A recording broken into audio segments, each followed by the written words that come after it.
لہذا آج ساری وہ حیا جو ہمیں طلاق کی طرف لے کر جا رہی ہے، جو ہمیں اپنے گھروں کے اندر گھر توڑنے کا ذریعہ بن رہی ہے، وہ ساری حیا کو بالائے طاق رکھ کر آج کا موضوع سیکس ایجوکیشن سب کے لیے، پیدا ہونے سے پیدا کرنے تک کے جتنے وہ ایک گریجول جتنی بھی چیزیں آ رہی ہیں، پروسیجر آ رہے ہیں، ان کو ڈسکس کرنے لیتے ہیں۔ سب سے پہلے کہ بیوی کے ساتھ جماع کرنے کا وقت کیا ہے، ہم بستری کا وقت کیا ہے۔ دوسری بات کہ جماع کے اندر پوزز کون سے ہونے چاہیے۔ اب ہم آ جاتے ہیں سیکس کے طریقوں پر، تو اس کے اندر کیا کیا لمٹ رکھی گئی ہے، اب اس لمٹ کی طرف آتے ہیں۔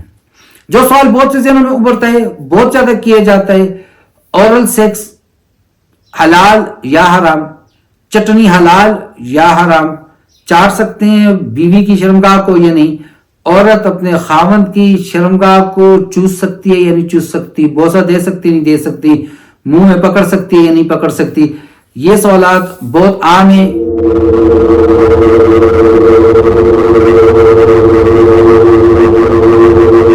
بسم اللہ الرحمن الرحیم، نحمدہ و صلی اللہ رسول الکریم، اما بعد فاعوذ باللہ من الشیطان الرجیم۔ احل لکم لیلۃ الصیام الرفث الی نسائکم وقال تبارک و تعالی فأتوا حرثکم انا شئتم وقال تبارک و تعالی ہن لباس لکم وانتم لباس لہن، صدق اللہ العظیم۔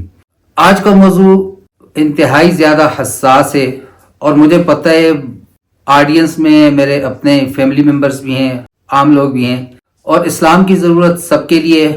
اس سے پہلے میں نے ایک ویڈیو بنائی تھی رمضان مبارک کے اندر بیوی کے ساتھ لیٹنا، اس کے تھم نیل پر میں نے کوشش یہ ہوتی ہے تھم نیل پہ وہ میں ساری چیزیں لکھ لوں جو اس ویڈیو کے اندر مواد موجود ہے، وہ تھم نیل اٹریکٹیو ہو نہ ہو، لوگوں کو اپنی طرف کھینچنے والا ہو نہ ہو، میں اس سے ہمیشہ باہر رہ کر سوچا کرتا ہوں، جس کی وجہ سے میرے دوست کہا کرتے ہیں کہ آپ ایک کامیاب یوٹیوبر بھی نہیں ہوں۔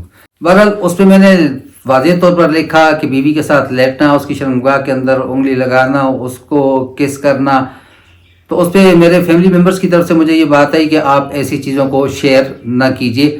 حالانکہ اسلام کی ضرورت سب کو ہے، اسلامی احکامات، اسلام وہ دین ہے جو ہمہ وقت ہے، ہمہ گیر ہے، 24 گھنٹے کی ہماری ضرورت ہے، ہمیں بیت الخلاء سے بیت اللہ جانے تک کے سارے آداب سکھا رہا ہے، اور یہی اس کی یونیکنیس ہے۔ خیر میں نے پھر تھم نیل چینج کر دیا، اور آج مجھے افسوس ہے کہ نہیں کرنا چاہیے تھا۔ ریزسٹنس، مخالفت ہر جگہ پر آتی ہے، بات آپ کی نیت کی ہے کہ آپ کے اندر کیا چل رہا ہے، آپ کس لیے یہ کر رہے ہیں۔ آج بھی جو اتنے اہم اور سینسیٹیو ٹاپک کو لیے، اس کی وجہ یہ تھی کہ ایک واقعہ اس کی بیک پر تھا۔ پہلا واقعہ جو قرآن مجید میں، اور وہ واقعہ آپ صلی اللہ تعالی علیہ وسلم کے ساتھ پیش آیا، وہ یوں کہ آپ صلی اللہ تعالی علیہ وسلم کا نکاح ہوا، سورۃ الاحزاب کے اندر ہے۔ عرب کے اندر دستور یہ تھا کہ وہ لوگ کھانے کے وقت سے بہت پہلے آ جایا کرتے تھے، کھانا کھانے کے بعد وہ رات تک بیٹھ کر دیر تک خوشگپیاں کیا کرتے تھے۔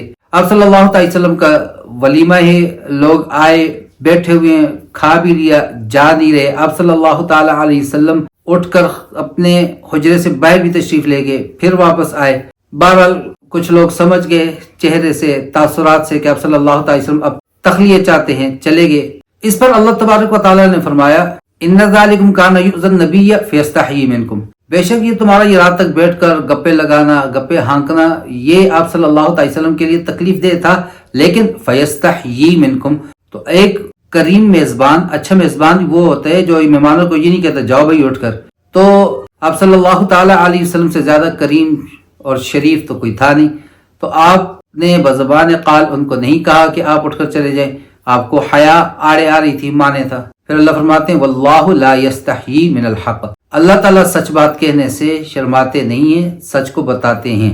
دوسرا، جب انہوں نے اعتراض کیا کہ اللہ تعالیٰ نے مکھی کی مثال بھی دی، مچھر کی مثال بھی دی قرآن مجید میں، تو وہاں بھی اللہ تبارک و تعالیٰ نے یہی فرمایا کہ اللہ تعالیٰ کوئی مثال جس کے ذریعے سے بات کو واضح کیا جا سکتے، اس کے بیان کرنے سے اللہ رب العزت حیا نہیں فرماتے۔ لہذا آج ساری وہ حیا جو ہمیں طلاق کی طرف لے کر جا رہی ہے، جو ہمیں اپنے گھروں کے اندر گھر توڑنے کا ذریعہ بن رہی ہے، وہ ساری حیا کو بالائے طاق رکھ کر آج کا موضوع سیکس ایجوکیشن سب کے لیے، پیدا ہونے سے پیدا کرنے تک کے جتنے وہ ایک گریجول جتنی بھی چیزیں آ رہی ہیں، پروسیجر آ رہے ہیں، ان کو ڈسکس کرنا ہے۔ جڑے رہیے گا، انشاءاللہ تبارک و تعالی آپ کو ضرور اس سے بہت کچھ سیکھنے کو ملے گا، اور if you do like it آپ کو یہ ویڈیو اچھی لگی اور اگر آپ کو لگا کہ یہ واقعتاً ہمارے گھروں کو جوڑنے والی ہے، یہ واقعتاً اسلام کے آئین مطابق ہے، شریعت کے مطابق ہے، کوئی اس کے اندر شریعت سے باہر بات نہیں کی گئی، تو ضرور ابھی تک اگر آپ نے سبسکرائب نہیں کیا سبسکرائب بھی کریں، شیئر بھی کریں، کمنٹ بھی کریں، جو بات پوچھنی ہو askeasyislam@gmail.com اس پہ ای میل کر سکتے ہیں، آپ اسی کے کمنٹس میں بھی سوال کر سکتے ہیں، آپ کو انشاءاللہ کوشش کی جائے گی بر وقت جواب دیا جائے۔ تو پہلی چیز ہم لے لیتے ہیں سب سے پہلے کہ بیوی کے ساتھ جماع کرنے کا وقت کیا ہے، ہم بستری کا وقت کیا ہے۔ رمضان المبارک کے اندر سارا دن روزہ ہوتا ہے اور رات کو اللہ تبارک و تعالیٰ نے فرمایا احل لکم لیلۃ الصیام الرفث الی نسائکم، کہ رات کے وقت کو تمہارے لیے تمہاری بیویوں کے ساتھ جماع کرنے کو حلال کر دیا گیا۔ رمضان میں رات کی تاکید کی گئی، جس سے یہ ثابت ہوا کہ اس کا کوئی وقت نہیں ہے، آپ دن کے اندر بھی کر سکتے ہیں، آپ رات کے اندر بھی کر سکتے ہیں۔ اللہ تبارک و تعالیٰ غریق رحمت فرمائے مولانا جمشید صاحب کے پاس ایک طالب علم آیا، نئی شادی ہوئی تھی، چھٹی لینے کے لیے آیا اور اس نے چھٹی کی درخواست تھی 15 دن کی۔ حضرت مولانا صاحب نے ان کو چھٹی کی درخواست 7 دن کی منظور کی۔ اس نے کہا استاد جی میرے نئی شادی ہوئی ہے تو مجھے زیادہ دن کی مہلت دے دیجئے، چھٹی دے دیجئے۔ تو انہوں نے فرمایا جاؤ اور 5 نمازیں 5 غسلوں کے ساتھ پڑھو۔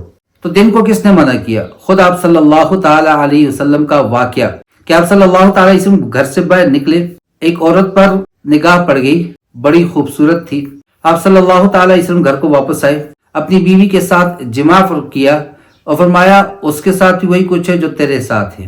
اب ظاہر سی بات ہے رات کا وقت سٹریٹ لائٹس کا وقت نہیں تھا، کوئی ایسی چمک دمک کا وقت نہیں تھا کہ سامنا نظر آ رہا ہے کون نہیں ہے، تو وہ دن ہی کا وقت تھا، دن ہی کے وقت میں آپ نے اپنی ضرورت کو پورا فرمایا۔ تو اس سے یہ بات تو واضح ہے کہ اس کے لیے کوئی وقت مقرر نہیں ہے، آپ چاہیں تو رات کو بھی، آپ چاہیں تو دن کو بھی۔ عموماً دن کو مرد حضرات کاموں پہ ہوتے ہیں، رات کو ہی واپس آتے ہیں۔ پھر اگر جوائنٹ فیملی والا ایک اس کو میں کہوں گا ایک مسئلہ کہوں گا بہت بڑا وہ ہو تو پھر عام طور پہ رات کو ہی موقع ملتا ہے، تو لہٰذا اس لیے ہم نے ذہنوں کے اندر یہ فکس کیا ہوا ہے کہ رات ہی کو کرنا ہے۔ پھر کہتے ہیں جی روشنی کے اندر کیا جائے تو اس سے جو ہے اولاد بے حیا پیدا ہوتی ہے۔ یہ حیا کے معنی ہے، حیا کا ایک پردہ ہوتا ہے کہ جب آدمی کوئی ایسی ویسی بات کرے، اس کی بیوی بلش کرے، اس کے چہرے پر حیا کی سرخی آ جائے، وہ یوں کر جائے، تو وہ چیز رفتہ رفتہ میاں بیوی کے آپس میں وہ ایک پردہ جو ہوتا ہے وہ بالکل ہی ختم ہو جاتا ہے، وہ برقرار رہنا چاہیے، اس کی ایک اپنی چس ہے، شادی شدہ ذات بہتر جانتے ہیں۔ تو وقت کی تعین ہوگی، کسی وقت میں بھی آپ کر سکتے ہیں۔ سوائے رمضان کے، رمضان مبارک میں جب آپ نے صبح صادق کے وقت روزہ بند کر لیا تو غروب آفتاب تک کھانا پینا جماع ان تینوں چیزوں سے رک جانے کا نام ہی روزہ ہے۔ بلکہ کرنا تو یہ چاہیے، کبھی کبھار روزہ کھانے سے تو ہم کھولتے ہیں، کھجور کھا لی، کھانا کھا لیا، پانی پی کر بھی ہم روزہ کھولتے ہیں، کبھی ہم جماع کے ساتھ روزہ نہیں کھولتے، کبھی یوں بھی کر لیجئے گا۔ اب جماع سے مراد جماع ہی نہیں ہے، آپ اس کے لبوں پہ بوسہ بھی دے سکتے ہیں، اس کی زبان کو بھی چوس سکتے ہیں، تو اس سے روزہ آپ کا کھل جائے گا، ٹرائی کیجئے گا۔ اب آ جاتے ہیں دوسری بات کہ جماع کے اندر پوزز کون سے ہونے چاہیے۔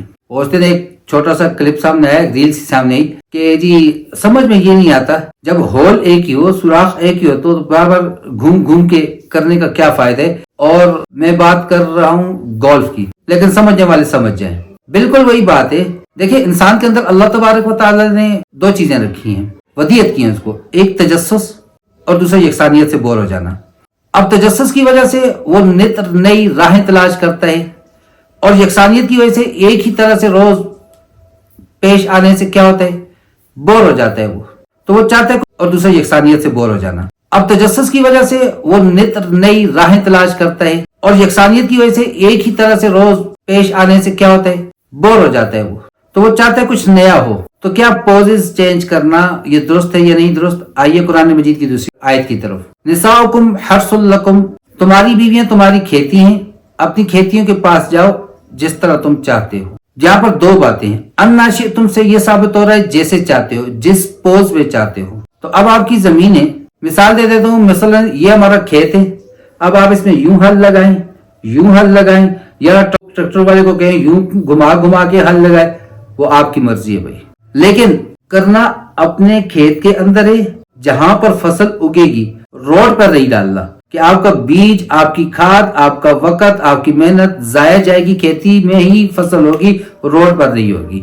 تو انا شئتم سے یہ بات تو ثابت ہوگی کہ آپ جس پوز میں کرنا چاہتے ہیں کریں، لیکن نساؤکم حرث لکم سے یہ بات بھی ثابت ہو رہی ہے کہ وہ تمہاری کھیتی ہے، اور بیج کہاں پر لگے گا۔ یہ آیت دراصل اس وقت نازل ہوئی، شان نزول میں یہ یہودیوں نے یہ بات کہہ رکھی تھی کہ جب انسان اپنی بیوی سے دبر کی طرف سے پیچھے کی طرف سے جمع کرتا ہے تو بچہ بھینگا پیدا ہوتا ہے۔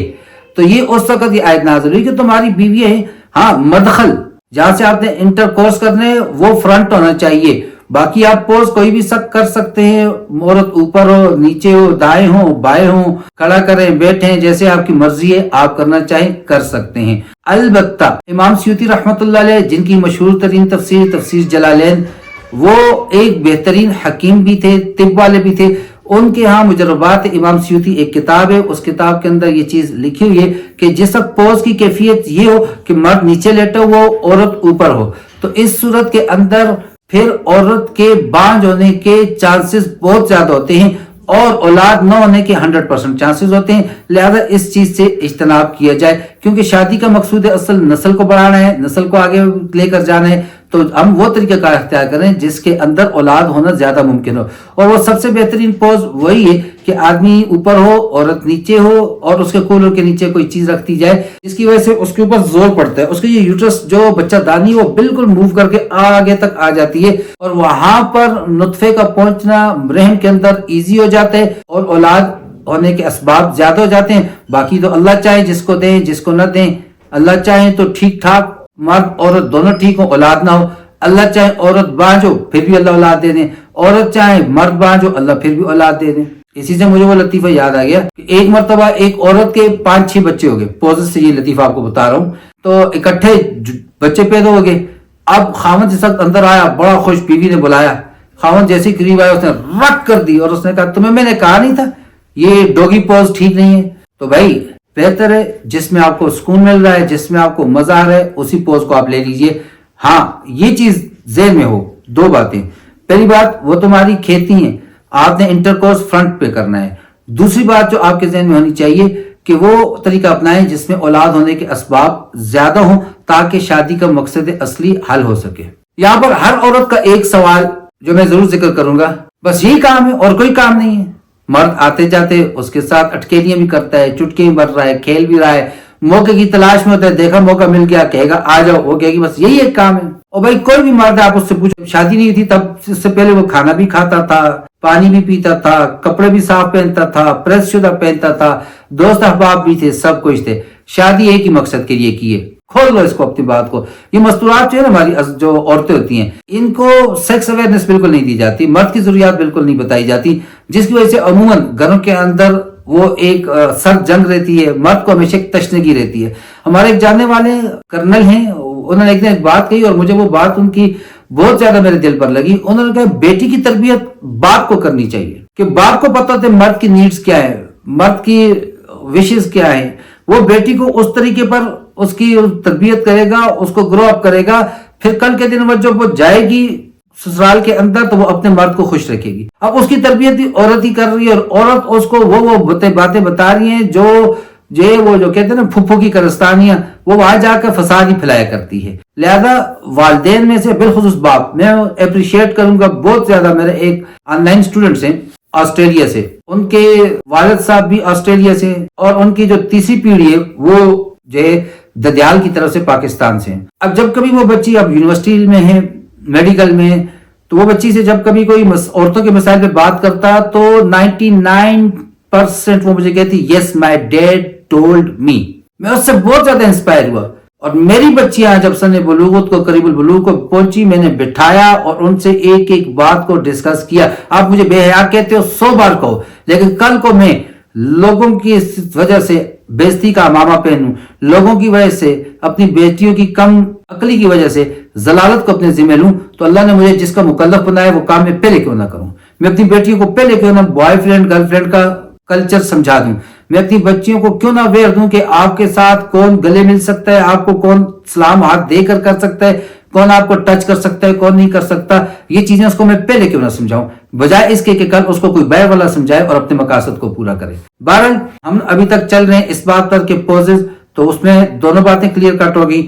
فرنٹ سے انٹر کورس کرنا ہے، پوز آپ جو چاہتے ہیں اسی کو اپنائیں جو آپ کو بہتر لگتا ہے، لیکن اس چیز کو بالکل سامنے رکھیے گا کہ ہم نے شادی کی ہے سیکس کے لیے، اولاد کے لیے، یعنی اصل تو یہ نا، آپ صلی اللہ علیہ وسلم نے جب فرمایا وَفِي الْفُرُوجِ صَدَقَةٌ، تمہاری شرمگاہوں میں بھی صدقہ نیکی ہے، تو صحابہ کرام بڑے حیران ہوئے، اے اللہ کے رسول صلی اللہ علیہ وسلم، وہ تو ہم اپنی چاہت کے لیے، اپنی ایک اس حیوانیت کو سکون دینے کے لیے، کیونکہ اس جذبے کو میں حیوانیت سے اس لیے تعبیر کر رہا ہوں کہ یہ ایک حیوانی چیز ہے اور حیوانات ساروں کے اندر یہ پائی جاتی ہے، تو اس کو تسکین دینے کے لیے، ہم اس جذبے کو تسکین دینے کے لیے نفس کی خواہش کو پورا کر رہے ہوتے، اس پہ بھی صدقہ۔ آپ نے فرمایا ہاں اگر حلال جگہ نہ ہوتی تو تم حرام میں اپنے شرمگاہ کو لگاتے تو گناہ ہوتا، گناہ سے رکنا بھی ایک صدقہ نیکی ہے۔ تو یہاں یہ بات عورتیں بالخصوص ذہن نشین کر لیں، مرد آفس جا رہا ہے، مرد مارکیٹ میں جا رہا ہے، بازار میں جا رہا ہے، اس کے پاس کا ساتھ کولیگ کام کرنے والی وہ بھی میک اپ میں آ رہی ہے، بازار میں لڑکیاں جا رہی ہیں سکن ٹائٹ انہوں نے پہنے ہوئے ہیں، برقعے بھی ایسے پہنے ہوئے ہیں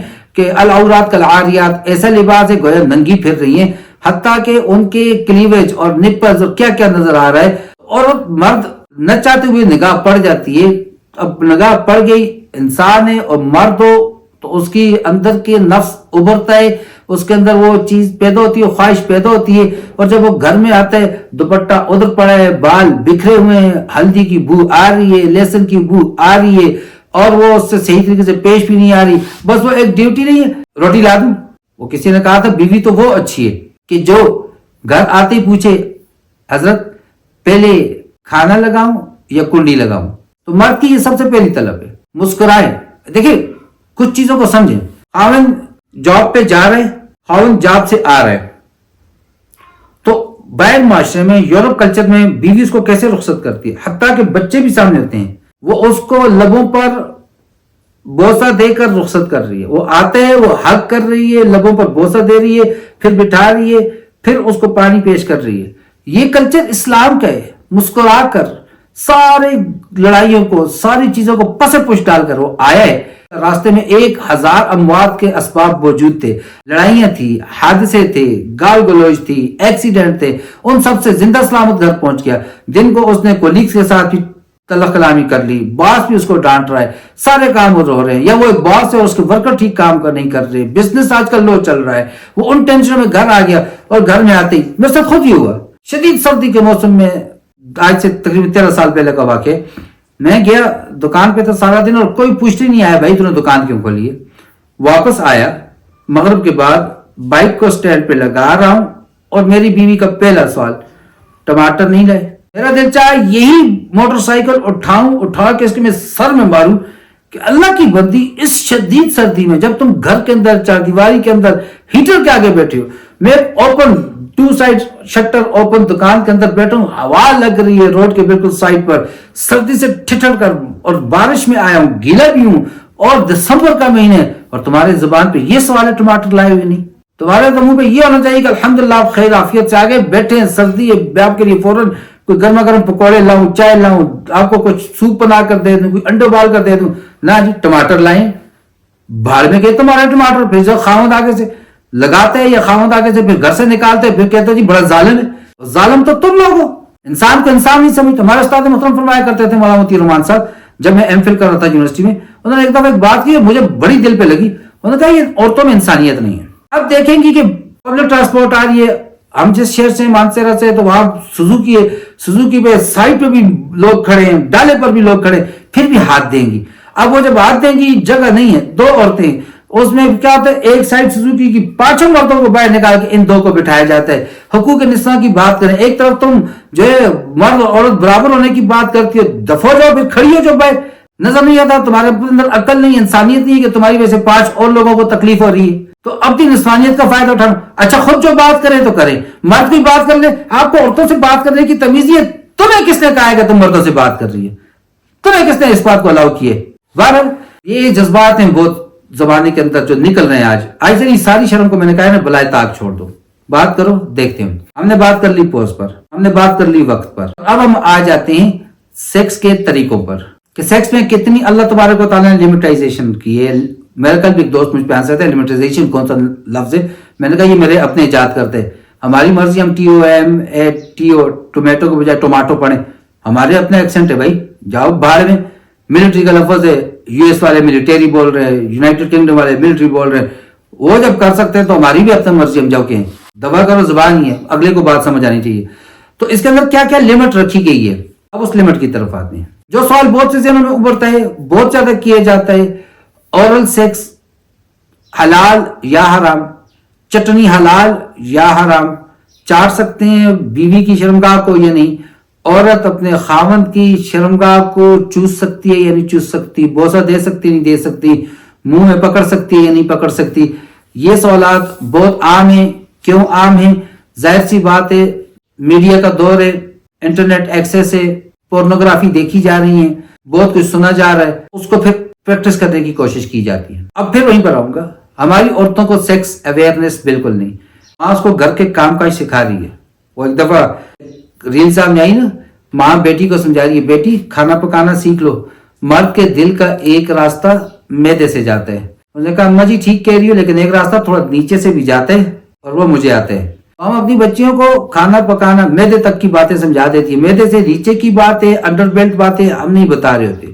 وہ کیا ہے, وہی یکسانیت. پھر وہیں پہ بات آ گئی, انسان یکسانیت سے تنگ آ جاتا ہے, تجسس سے, اس کے اندر مادہ رکھا ہوئے. دیکھیں روزانہ گھر میں کھانا پک رہا ہے, کسی دن پھر کیوں روز اٹھ کے صبح, ہر عورت کا جو صبح اٹھ کے پہلا سوال ہوتا ہے آج کیا پکاؤں.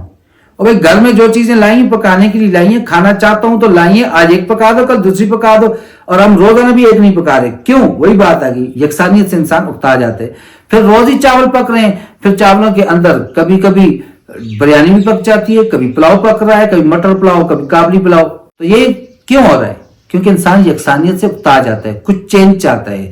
اسی طرح سے اب اس کو چینج چاہیے, وہ بھی کرنا چاہتے ہیں. عورتوں کو سیکس ایجوکیشن کا پتہ نہیں, عورت مسائل پوچھ نہیں رہی, خامن سے نہیں کہہ رہی کہ جائے آپ پوچھ کے آ جائیں. اگر مولوی صاحب کہتے ہیں یہ ٹھیک ہے جائز ہے, لکھ کر دیں, کہیں اس کے اوپر مسئلہ پوچھ کر آ جائیں, ٹھیک ہے میں کر لوں گی. ایسا بھی کچھ نہیں. صحابہ کرام کا زمانہ لے لیجئے, تابعین کا, تبع تابعین کا, عورتیں یا تو خود آیا کرتی تھی یا مسئلے کو پوچھوا لیا کرتی تھی. وہ زمانے ہے نہیں.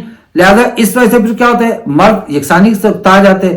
باہر وہ جا رہا ہے, باہر پب ہیں, باہر جو ہے وہ کنجرگاہیں موجود ہیں, باہر وہ طوائفیں موجود ہیں, باہر خسرے موجود ہیں, 20 روپے 100 روپے 1000 روپے 500 روپے میں اس کی چاہتوں کو پورے کرنے والے موجود ہیں. تو وہ زنا کر رہا ہے, سارا وبال عورت پر ہے. وہ گھر واپس آتا ہے غصے میں, عورت کو طلاق دیتا ہے, یہ عورت کی غلطی کی وجہ سے.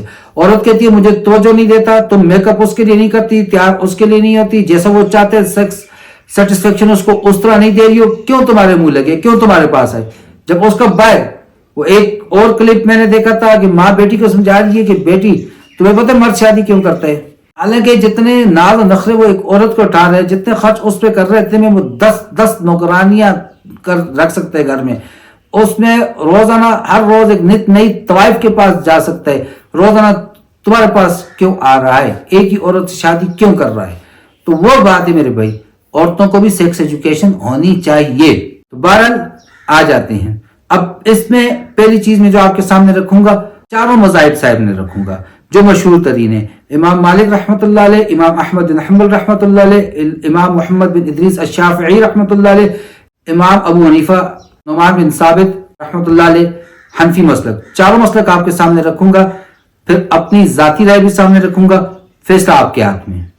شوہر کے لیے بیوی سے ہر قسم کا تمتع کرنا جائز ہے سوائے اس کے دبر کے. تمتع کہتے ہیں نفع اٹھانا, فائدہ اٹھانا. تو بیوی سے ہر طرح کا فائدہ اٹھانا جائز ہے سوائے اس کے دبر کے. دبر ہم اینل سیکس جس کو کہتے ہیں, پچھواڑے سے ہم کہتے ہیں, وہ جائز نہیں. وہ میں پہلے عرض کر چکا, وہ وہاں پر جیسے آپ روڈ پر بیج ڈال رہے ہیں حلال نہیں, بلکہ ایک حدیث کا مفہوم ہے کہ اللہ تبارک و تعالیٰ اس شخص پر لعنت بھیجتے ہیں کہ عورت سے دبر کی طرف سے جمع کرے. اگرچہ یہ تمتع عورت کی شرمگاہ کے چوسنے سے ہو یا اس کے ہاتھ سے مشت زنی کروانے سے ہو, ماسٹر بیٹنگ کروانے سے ہو, یعنی مرد خاوند اس کی شرمگاہ کو چوسے, یا مثال کے طور پر اب میں نے پہلے عرض کر دی, عورتیں کہتی تھیں آپ کا یہی ایک کام ہے, اب مرد اس کو شہوت آئی ہوئی ہے تو عورت اپنی بیوی کے ہاتھ سے وہ اپنے آپ کو فارغ کروا رہا ہے, تو بالکل جائز ہے. یہ امام شافعی رحمۃ اللہ علیہ کا مذہب ہو گیا. اب مزید حوالے کے لیے اسی کے لیے کتاب کا نام اعانۃ الطالبین جلد 3 صفحہ نمبر 529۔ اب آ جاتے ہیں فقہ حنبلی کی طرف۔ امام احمد بن حنبل رحمۃ اللہ علیہ، ان کی کتاب ہے کشاف القناع عن وطن الاقناع جلد نمبر 5 صفحہ نمبر 16۔ قاضی فرماتے ہیں عورت کی شرمگاہ کا بوسہ لینا جماع سے قبل جائز ہے، جماع کے بعد مکروہ ہے، یعنی جماع کے بعد ہی مکروہ ہے، حرام پھر بھی نہیں کہا۔ یہ امام احمد بن حنبل فقہ حنبلی۔ اب آ جاتے ہیں فقہ مالکی کی طرف۔ امام مالک رحمۃ اللہ علیہ کی کتاب کا نام مواہب الجلیل علی مختصر الخلیل جلد 5 صفحہ نمبر 23۔ ان سے کیا کہ کچھ لوگ کہتے ہیں کہ بیوی کی شرمگاہ کو دیکھنا مکروہ ہے، تو انہوں نے جواب دیا کہ اس کی شرمگاہ کو دیکھنا طبعاً ایک انسان اس کی طبیعت ہی مانتی تو نہ مانتی ہو، باقی اس کے اندر شرعی اعتبار سے کوئی کراہت نہیں ہے اور نہ اس کے اندر کوئی حرج ہے۔ اور ایک اور روایت میں ان سے یہ بھی ذکر ہے، اس میں زیادتی یہ کہ اس میں بھی کوئی حرج نہیں کہ زبان سے اس کو چاٹے۔ اب امام مالک رحمۃ اللہ علیہ بھی پورے قرآن عرض پر احادیث کی سب سے پہلی مستند کتاب بھی ان کی ہے، موطا امام مالک۔ تابعی بھی ہیں، آپ صلی اللہ علیہ وسلم کے وصال کے بعد کے ہیں، صحابہ کرام کے زمانے میں موجود ہیں، بتا رہے ہیں، تو کوئی اس پر تنکیر نکیر تنقیس کہیں پر بھی نہیں ہے، کیونکہ ہم صغیر پاک و ہند کے اندر رہتے ہیں، بالخصوص پاکستان میں، اور فقہ حنفی یہاں پر غالب ہے، اور جب ہم فتویٰ لینے بھی جاتے ہیں تو عموماً اسی کے اوپر میں فتوے دیے جاتے ہیں۔ تو فقہ حنفی میں یا ہمارے نزدیک اس کا کیا حکم؟ فقہ حنفی کی مشہور ترین کتاب ہے رد المختار جلد نمبر 6 صفحہ نمبر 367۔ امام ابو یوسف حضرت امام ابو حنیفہ رحمۃ اللہ علیہ کے مایہ ناز 3 شاگرد تھے، امام ابو یوسف، امام محمد، امام ظفر رحمہم اللہ۔ ان میں سے امام ابو یوسف رحمۃ اللہ علیہ شاگرد رشید اپنے مایہ ناز استاد سے پوچھتے ہیں تو اس کا کیا حکم ہے کہ کیا کوئی شخص اپنی بیوی کی شرمگاہ کو چھوتا ہے یا بیوی اپنے خامد کی شرمگاہ کو چھوتی ہے، ہاتھ لگانا، پکڑنا، حرکت کرنا، تو کیا آپ اس میں کوئی حرج سمجھتے ہیں؟ امام اعظم ابو حنیفہ رحمۃ اللہ علیہ فرماتے ہیں نہیں، بلکہ مجھے اس میں یہ امید ہے کہ زیادہ ثواب ملے گا۔ کیا فرما رہے ہیں؟ مجھے اس میں امید ہے کہ زیادہ ثواب ملے گا۔ اچھا، بیویاں بھی بڑی عجیب ہیں آج کل کی نا۔ میں نے ایک دوست سے کہا کہ آپ ایک دسترخوان پہ ایک پلیٹ میں کھایا کریں اور کبھی کبھار ایک لقمہ بیوی کے منہ میں ڈالیں، وہ آپ کے منہ میں ڈالے، تاکہ اس سے آپ کے اندر محبت میں اضافہ ہو۔ یہی سنت نبوی ہے۔ آپ صلی اللہ علیہ وسلم تو یوں کیا کرتے تھے کہ وہ جو کاسا پانی کا ہوتا تھا، پیالہ سا، اس میں جہاں سے حضرت عائشہ رضی اللہ تعالیٰ عنہ پانی پی کے اس کو چھوڑتی تھی، آپ ان کو کہتے تھے یہاں سے پیا، وہ اٹھاتے اس طرف کو گھماتے اپنی طرف اور اسی جگہ اپنے لب مبارک لگا کر پانی پیا کرتے تھے۔ اظہار محبت ہو رہا ہے، محبت سے نام رکھے جا رہے ہیں۔ تو میرے بھائی، میرے دوست نے جواب دیا کہ نہیں جی، وہ کہتی ہے مجھے شرم آتی ہے۔ میں نے کہا اچھا، سارے کپڑے اتار کے لیٹیے، دیکھ رہے ہو اور جمع کر رہے ہو، تب شرم نہیں آتی؟ جو شرمانے کی وجہ، اور جہاں پر شرم نہیں آنی چاہیے وہاں شرم آتی ہے۔ عجیب بات ہے یہ۔ امام صاحب فرما رہے ہیں کہ مجھے امید ہے کہ اس میں ثواب زیادہ ہے۔ کیوں؟ ایک دوسرے کی طرف محبت بڑھ رہی ہے، ایک دوسرے کی طرف توجہ، فزیکل اٹریکشن بڑھ رہی ہے، ریلیشن بڑھ رہا ہے، ایک دوسرے کے ساتھ محبت میں اضافہ ہو رہا ہے۔ فقہ حنفی کی ایک اور مشہور فتاوی کی کتاب فتاوی الہندیہ 5 صفحہ نمبر 372۔ جب مرد اپنا آلہ تناسل عورت کے منہ میں داخل کرے، یہ کہا گیا ہے کہ یہ مکروہ ہے، اور یہ بھی کہا گیا ہے کہ یہ مکروہ نہیں ہے۔ یہ کتاب موسوعہ فقہیہ، اور یہ عصر حضرت کے علماء نے اس کو تیار کیا۔ اب اس کے اندر اس مسئلے میں جو بحث کی گئی، میں ساری عبارات عربی کی نہیں اردو کی آپ کو بتا رہا ہوں۔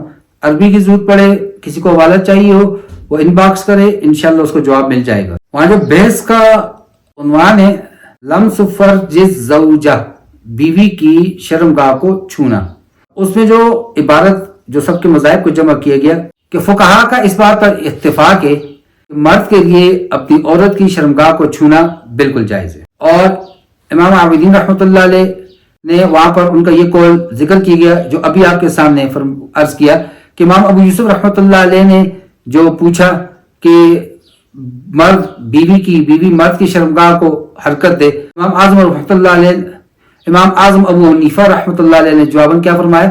مجھے یہ امید ہے کہ اس میں ثواب زیادہ ہوگا۔ اور اسی میں امام مالک کا جو قول لایا گیا کہ حالت جماع کے دوران مرد اپنی بیوی کی شرمگاہ کو دیکھ سکتا ہے، اس میں کوئی حرج کی بات نہیں ہے، اور اس پہ یہ زیادتی ہے کہ اگر وہ اس کو چوسنا چاہتا ہے، چاٹنا چاہتا ہے تو بالکل جائز ہے۔ امام شافعی کا قول بھی وہاں پر جو لایا گیا، مرد کے لیے بیوی سے تمتع کرنا بالکل جائز ہے سوائے اس کے دوبر کے، کیونکہ وہ محل وطی نہیں، وہ تناسل کا ذریعہ نہیں، نسل بڑھانے کا ذریعہ نہیں وہ، اور جماع سے پہلے اس کو چاٹنا جائز، جماع کے بعد مکروہ ہے۔ حوالے کے لیے کتاب کا نام میں ذکر کر چکا مجموعے کا الموسوعۃ الفقہیہ، جلد نمبر 32 صفحہ نمبر 9 فرج گا۔ اب اگر ان تمام باتوں کو ہم جمع کرتے ہیں، امام ابو یوسف کا قول، امام اعظم کا قول، امام شافعی کا، امام احمد بن حنبل کا، امام مالک کا، یہ فعل مطلقاً حرام نہیں، قطعی ممنوع نہیں، بلکہ عند ضرورت یہ جائز ہے۔ عند ضرورت مثلاً اب خاوند اصرار کر رہا ہے، بیوی مان نہیں رہی، بات بڑھ رہی ہے، بات طلاق کی نوبت تک پہنچ رہی ہے، پھر میرے بھائی وہاں پر سیدھی سی بات ہے کہ جب اس کے اندر اتنی زیادہ سختی نہیں ہے تو پھر وہاں پر کرنا چاہیے، وہاں پر جواز ہو جاتا ہے۔ اچھا، فقہ حنفی کے اندر، ہندیہ کے اندر کراہت الفاظ منقول ہے اور بلا کراہت کے بھی، اور محیط برہانی کے اندر فلا یلیق بہ نامناسب ہے کے الفاظ ہیں، تو اس سے یہ پتہ چلا کہ کراہت بھی تنزیہی ہے، تحریمی نہیں ہے، یعنی یہ کبھی نامناسب ہے، اچھا نہیں لگتا۔ میرا ایک اسٹوڈنٹ کہا کرتا سر اچھا نہیں لگتا، تو یہ اچھا نہیں لگتا۔ باقی اب آ جاتے ہیں جو میری رائے اور برہانی کی بھی، وہ بھی آپ کے سامنے پیش کر دیتے ہیں۔ اب آ جاتے ہیں جو نامناسب کہتے ہیں اس کی وجہ کیا ہے۔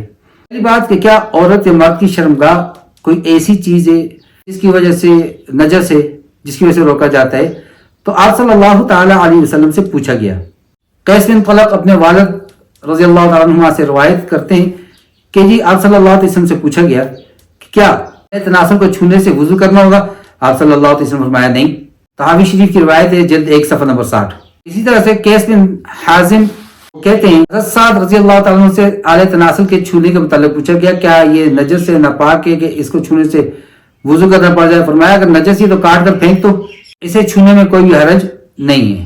اب خلاصے کلام، نجس نہیں، شرمگاہ نجس نہیں، اور ان کو چھونے سے کوئی وضو وغیرہ بھی ٹوٹتا بھی نہیں اور نہ کچھ اور ہے، اور فقہاء نے اس کی گنجائش بھی لکھی ہے کہ زوجین ایک دوسرے کی شرمگاہ کو چھو بھی سکتے ہیں، تو پھر اس میں گنجائش نکل آتی ہے، لیکن یہ کوئی مرغوب فی چیز نہیں ہے، یہ نہیں کہ بس روٹین بنا لیا جائے۔ اب آتے امام برہانی رحمۃ اللہ علیہ کی قول کی طرف، جو میرے بھی دل کو بات لگتی ہے، ایک انسان کی اپنی ذاتی رائے بھی ہوتی ہے، وہ بھی ذکر کر دیتے ہیں کہ حلال حرام سے الگ اصل بات یہ کہ اسی زبان سے انسان اللہ کا نام لیتا ہے، قرآن کی تلاوت کرتا ہے، ذکر اذکار کرتا ہے، تو اسی منہ سے جس سے اللہ جل جلالہ سبحانہ و تعالی کا مبارک نام لیتا ہے، آپ صلی اللہ تعالی علیہ وسلم کی شان میں درود پیش کرتا ہے، اسی کے اندر ایسی چیز کو رکھنا جس کو عام طور پر طبیعت عقل سلیم نامناسب سمجھتی ہے، تو ایسا نہیں کرنا چاہیے، کوئی مرغوب فی چیز نہیں ہے۔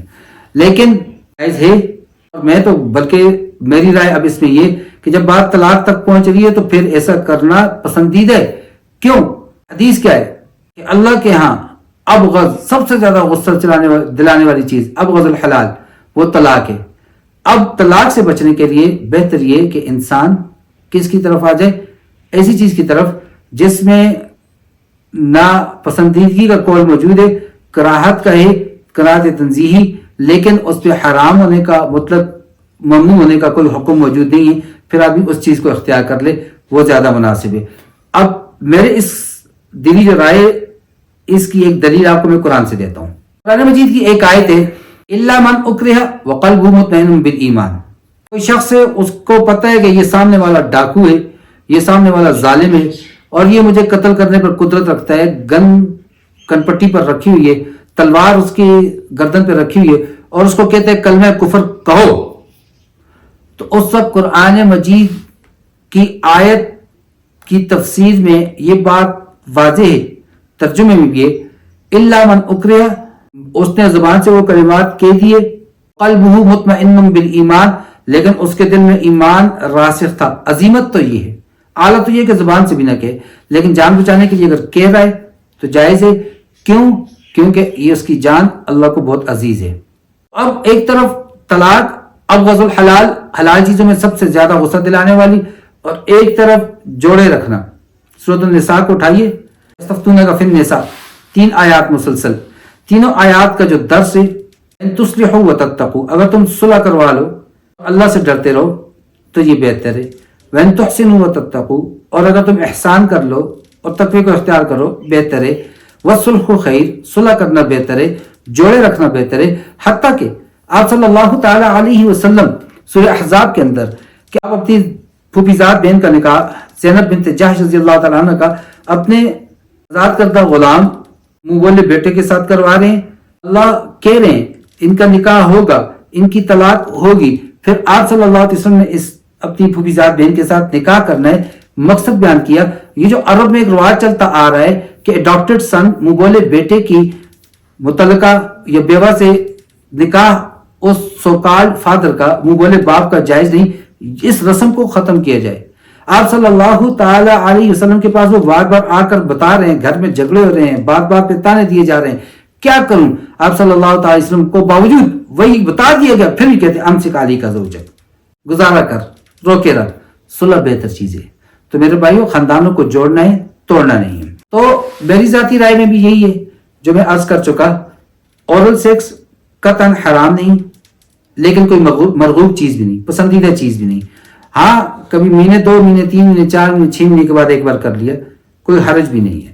دوسری بات، پوزز کا میں نے کہہ دیا، آپ اللہ کرے ڈوگی سٹائل کریں، اللہ کرے 6-9 کریں، اللہ کرے آپ اوپر نیچے ہوں، نیچے اوپر ہوں، کھڑے ہوں، بیٹھے ہوں، صوفے پر ہوں، کاؤچ پر ہوں، اللہ کرے آپ زمین پر ہوں، کہیں پر بھی ہوں، کر سکتے ہیں. لیکن ہمارا مدخل، انٹرکورس کی جگہ، انٹرنس کی جگہ وہ فرنٹ ہونی چاہیے، بیک نہ ہو. بیک پہ ودی کرنے والوں پر اللہ تعالیٰ لعنت بھیجتے ہیں. یہ میرے بھائیوں، مجھے پتہ ہے مجھے جو کچھ ویڈیو پہ کہا جانا جا رہا ہے، بے حیا کہا جائے گا، کیا کیا نہیں کہا جائے گا، لیکن میں لعنت بھیجتا ہوں اس حیا پر جس کی وجہ سے گھر ٹوٹ رہے ہوں اور وہاں پر عدم جواز نہ کیا جائے. دوسری بات دیکھیں، میں قرآن سے بھی آپ کو دلیل دے چکا ہوں. پھر دیکھیں جہاں پر میاں بیوی آپس میں ناراض ہوں، بیوی اپنے میکے کے لیے، خامد ادھر بیٹھا ہوا ہے اپنے گھر کے اندر، اور دونوں میں طلاق ہو رہی ہے، درمیان میں ایک پارٹی آ جاتی ہے، وہ خامد کو کہتی ہے جی وہ آپ کے بغیر تنگ، حالانکہ وہ بھی خوش، اور یہ جا کے بیوی کو کہہ رہے ہیں خامد آپ کے بغیر تنگ ہے، حالانکہ یہ بھی خوش ہے. تو اس جھوٹ کو پسند فرمایا گیا ہے کہ دونوں کو جوڑنے والا ہے. اس کے متعلق وَاجْتَنِبُوا قَوْلَ الزُّورِ، اللہ تعالیٰ فرماتے ہیں جھوٹ سے بچو. گواہی دے رہے کہ وہ آپ کے بغیر تنگ ہے، اور گواہی جھوٹی گناہ کبیرہ ہے. تو جب اس کو وہاں پر مستحب کہہ رہے ہو، پسندیدہ کہہ رہے ہو، تو یہاں پر پھر کیوں آ کر بحث کر رہے ہو؟ گھروں کو جوڑو، توڑو نہیں. تو خلاصہ کلام میں یہ بات بھی سمجھ لیں کہ جب شرمگاہ بھی نجاست نہیں تو ایسی صورت میں اس کو چوسنا، چاٹنا، بوسہ دینا ناجائز نہیں، لیکن مرغوب چیز بھی نہیں، منہ میں ڈالنا اس لیے بھی درست نہیں کہ منہ سے اللہ کا نام لیتے ہیں، ذکر کرتے ہیں، اس لیے بھی پسندیدہ نہیں. اور جو کہا گیا کہ جماع کے بعد بوسہ لینا، چاٹنا یہ مکروہ ہے، تو اگر اس پر اورل سیکس میں بھی اگر منی منہ میں چلی جائے، منی حرام ہے، ناپاک ہے، تو اس سے بچنا ضروری ہے. اسی طرح خاوند فراغت ہونے کے بعد، ڈسچارج ہونے کے بعد بیوی کو کہتے ہیں بوسہ دو، اور اس پہ منی لگی ہے تو صاف کر کے اس کو بوسہ دے دیں. صاف نہیں کہ وہ پھر بھی منی ناپاک ہے، درست نہیں ہے. تو کنڈیشنز کے ساتھ وہ ہم اس کو حرام کہہ سکتے ہیں، ناجائز کہہ سکتے ہیں، ویسے ناجائز نہیں کہہ سکتے. یہیں پر میں آپ کے ساتھ یہ فتویٰ شیئر کر رہا ہوں. امام برہان الدین ابن ماجہ کا ایک قول ذکر کیا گیا، وہی کہ اس سے زبان سے جو ہے اللہ کا نام لیا جاتا ہے، لہذا فلا یلیق بہ ادخال الذکر فیہ. دوسری عبارت ہے فتوے کے آخر میں کہ یہ مناسب نہیں کہ وہ ذکر کو، آلہ تناسل کو اس کے منہ میں داخل کرے. وہی کامہ ڈال کے آگے لکھا گیا ہے وقد قیل بخلافہ، اور اس کے برعکس بھی ذکر کیا گیا. برعکس کا مطلب فلا یلیق کے برعکس کہ یہ انہوں نے اس کو کہا مناسب نہیں، تو اس کے برخلاف بھی ذکر کیا گیا کہ جی ٹھیک ہے کر سکتے ہیں. تو اس مسئلے کو زیادہ ڈسکس نہ کرنے کی 2 وجہ ہیں. ایک وجہ یہ انتہائی بے غیرتی، بے شرمی والا بالکل آدمی کو سب کچھ سائڈ پہ چھوڑ کے بیان کرنا پڑتا ہے، ایک وجہ تو یہ. دوسری وجہ یہ، بعض اوقات ایسی چیز کو حلال بتا دینے سے آگے پھر مزید آگے بڑھتے چلے جاتے ہیں، پھر اس میں مزید آگے وہ گندگیوں کی طرف چلے جاتے ہیں، مزید بعض اوقات پھر خلاف شریعت کام کے مرتکب ہو جاتے ہیں، خلاف حلال کام کے مرتکب ہو جاتے ہیں. اس لیے بھی بعض اوقات ایسے مسائل کو سر عام بیان نہیں کیا جاتا، پرسنل رکھا جاتا ہے. لیکن ضرورت تھی لہذا بیان کر دیا. اللہ تعالیٰ مجھے اور آپ کو سمجھ اور غیر شرعی طریقوں سے بچنے کی توفیق عطا فرمائے. اللہ مجھے اور آپ کو ہدایت دے. السلام علیکم ورحمۃ اللہ وبرکاتہ.